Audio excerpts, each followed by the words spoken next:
Bu sofralarımızı kuruyoruz.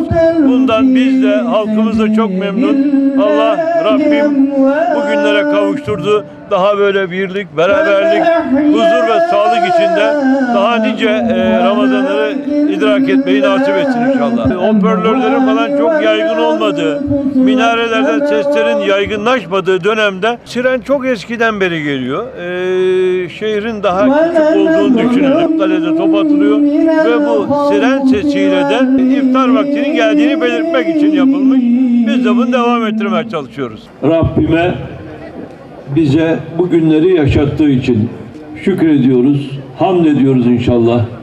11 ayın sultanı, mübarek Ramazan ayının güzellikleri içerisinde bu iftar sofrasını bizlere düzenleyen din kardeşlerimizin yapmış oldukları bu iftarı yüce katında kabul eyle Allah'ım.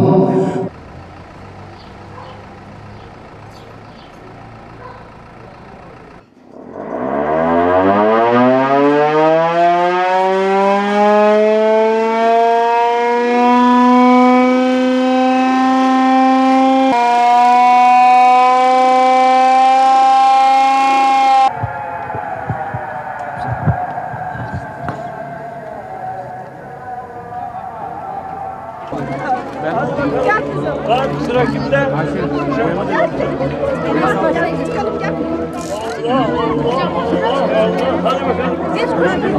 Hadi bakalım.